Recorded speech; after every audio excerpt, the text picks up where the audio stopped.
everyone, this is Mindy Mizell. I'm a public relations specialist living here in New York City, and today I'm going to take you on a tour throughout Central Park to show you the top 9 sites where the leaves are changing as put together by the Conservancy.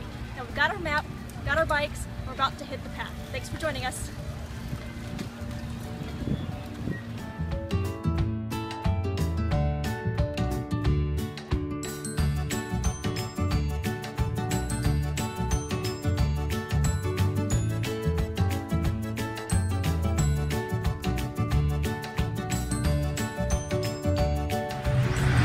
So our first stop is the Conservatory Garden here on the Upper East Side of the park. Now behind me is the gate. It's the Vanderbilt gate built back in the 1890s, completely made of iron. The garden is separated into 3 separate smaller gardens. There's an Italian, a French, and an English.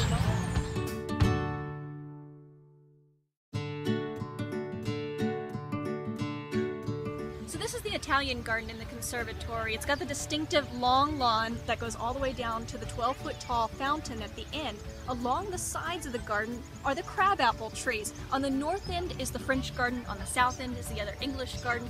But this is a very popular place in Central Park for weddings, for reading, and for walking, and just being able to sit. But it is an official quiet zone, so I guess we should be quieter.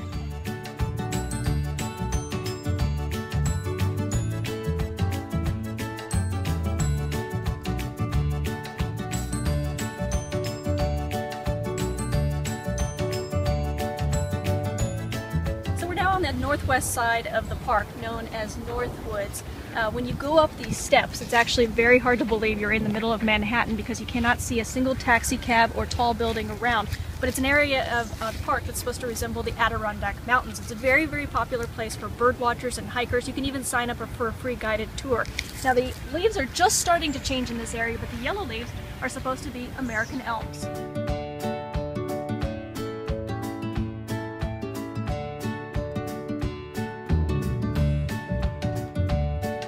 Why do the leaves turn different colors? Well, what you're actually looking at is the pigmentation that lies underneath the leaf that produces the color. That's because during the summer months when they get enough sun, you're actually seeing the chlorophyll that makes the leaves green on top. But as the days get shorter and they're not able to get as much sun or nutrients, you're actually seeing the green pigmentation go away and the pigments underneath come out.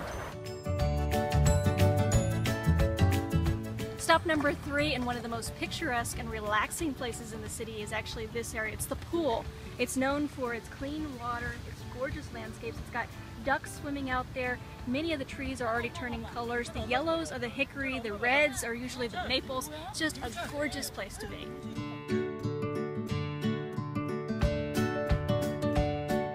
A few yards east of the pool is actually this. It's a 14-foot tall waterfall. Just a gorgeous scene in the park. But one of the best kept secrets is this is actually drinking water for New York City. And of course, it's just a great place to grab a bite to eat. Stop number 4 is Central Park's North Meadow, complete with a 23-acre meadow that has 12 different fields for soccer, baseball, softball, and even touch football. Most of the leaves through here haven't yet started to turn, but the yellow leaves are the hickory trees. We'll also soon start to see the reds come out. Those will be the dogwoods as well as the maples.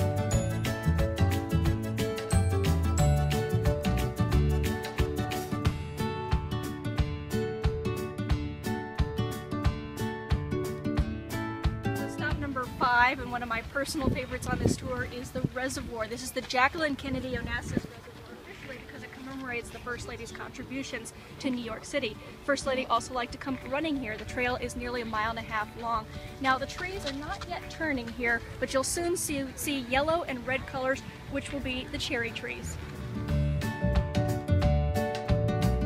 Stop number 6, and again one of my personal favorites in the park, is the Ramble. It's the north side of the Ramble. This is where I like to walk my dog on a regular basis because there are more than 38 acres of winding trails and pathways. You can literally feel like you're lost in a maze at times because it just keeps going on and on. Some of the trees that you'll see here in the area of the park are the pin oaks, the red oaks, and also the sweet gums. 7 is the Ramble on the south side. This is where you're going to see a great view of the 18-acre lake with also the boat bridge here behind me. Many people are renting rowboats for about $12 an hour. Great place to come out here and look at the fall leaves. You're going to see the maples, the oaks, the cherry trees, and also the sweet gums.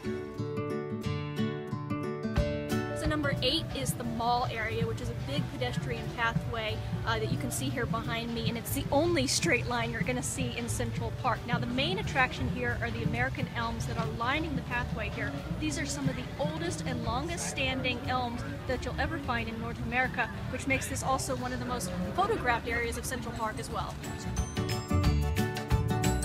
So this southern end of the mall is known as Literary Walk, but Christopher Columbus's statue here is actually considered the odd man out because 4 out of the 5 tributes are actually dedicated to prominent writers, like this one dedicated to Robert Burns.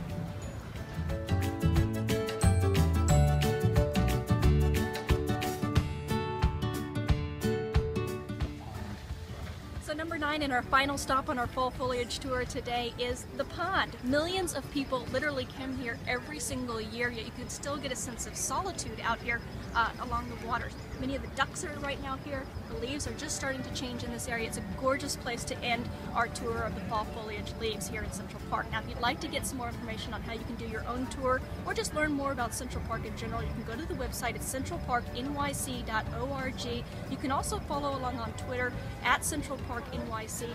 Also hashtag fall foliage. You can see other people uploading their pictures and upload your own as well. Thanks for joining us. Until next time.